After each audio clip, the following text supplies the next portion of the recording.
নমস্কার।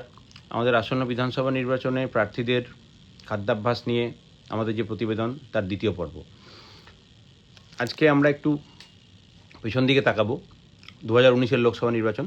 2019-এর লোকসভা নির্বাচনে বহরমপুর কেন্দ্রের প্রার্থী মিস্টার অধীর রঞ্জন চৌধুরী এবং তার নিকটতম প্রতিদ্বন্দ্বী মিস্টার অপূর্ব সরকার, ওনাদের খাদ্যাভ্যাস নিয়ে একটু আলোচনা করব। যদিও বহরমপুর বিধানসভা কেন্দ্রের প্রার্থী হিসেবে এবছর কংগ্রেসের প্রার্থী মিস্টার অধীর রঞ্জন চৌধুরীর নাম ঘোষণা হয়নি, তবু ওনার নামে দেওয়াল লিখন শুরু হয়েছে। এখন এই যে তথ্যগুলি আমরা পাচ্ছি, এই তথ্যগুলি পাওয়ার পিছনে যাদের অবদান অনস্বীকার্য, তার নাম আমাদের সকলের প্রিয় এগিয়ে রাখার চ্যানেল এবিপি আনন্দ। ওনাদের অক্লান্ত পরিশ্রমের জন্যই আজকে আমরা এই প্রতিবেদনগুলি প্রকাশ করতে পারছি। তাই ওনাদের কাছে আমরা যার পর নাই ঋণী এবং চিরকৃতজ্ঞ। বহরমপুর বিধানসভা কেন্দ্রের পদপ্রার্থী হিসেবে যদিও অধীর চৌধুরী স্যারের নাম ঘোষণা হয়নি, তবুও তার নামে দেওয়াল লিখন শুরু হয়েছে। তো এত সকালবেলায় আমি এই প্রতিবেদনটি শুরু করছি, তার কারণটা হচ্ছে জাস্ট ঘুমের ঘরে চমকে উঠেছি। কেন? এটা বিশেষ ধরনের মেনু, এটা বিপিএল মেনু।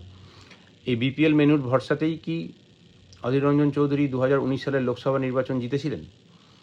বা 2024 সালে যখন উনি আমাদের সকলের প্রিয় ক্রিকেটার ইউসুফ পাঠানের কাছে হেরে গেলেন, তখন কি ইউসুফ পাঠান স্যারের মেনুটি বিপিএল মেনু ছিল, নাকি অধীর চৌধুরী স্যারের মেনুটি এপিএল মেনু হয়ে গেছিল? সেটা আস্তে আস্তে আমরা সমীক্ষার মাধ্যমে হয়তো জানতে পারবো কোনো না কোনো দিন। আজ থেকে 100-200 বছর পরে হলেও জানতে পারবো। আর ওনার এই যে বিপিএল মেনু, এই বিপিএল মেনু ওনাকে, যদি উনি ভোটে দাঁড়ান 2026 সালের বিধানসভা নির্বাচনে, তাহলে কি ওনাকে এই বিপিএল মেনুই সাহায্য করবে ভোটে জিততে, নাকি অন্য কোনো মেনুর উনি আশ্রয় নেবেন ভোটে জেতার জন্য? সেটি এখন দেখার। সুতরাং 2019 সালের একটা ডাটা অ্যানালিসিস এবং 2026 সালের সেই একই জিনিসের প্রতিফলন আমরা দেখতে পাবো কি না, সেই মেনুই কি ওনাকে সাহায্য করবে কি না, নাকি অন্য কোনো রকম মেনু ওনাকে সাহায্য করবে ভোটে জেতার জন্য, সেটি এখন দেখার। পুরো ভিডিওটি দেখুন। অনেক ধন্যবাদ। 2019-এর লোকসভা পদপ্রার্থী বহরমপুর কেন্দ্র থেকে তৃণমূল কংগ্রেসের অপূর্ববাবু, উনি সকাল থেকে রাত অবধি সুযোগ পেলেই খেতেন লাল চা আর বিস্কুট। এটা ছাড়া দুপুরে খেতেন ভাত, ভাজা, ডাল, তরকারি, মাছ। যদিও মাছ, কোনো স্পেসিফিক মাছের কথা উনি বলেননি। টিফিনে খেতেন মুড়ি, শসা, কাজু বাদাম, খেজুর, এবং যেটা না বললেই নয় সেটি চপ। ওনার প্রতিদ্বন্দ্বী, যার কাছে উনি পরাজিত হয়েছিলেন, অধীরবাবু, কংগ্রেসের প্রার্থী, উনি কিন্তু একটা অদ্ভুত মেনু ফলো করতেন। সেটার নাম হচ্ছে বিপিএল মেনু।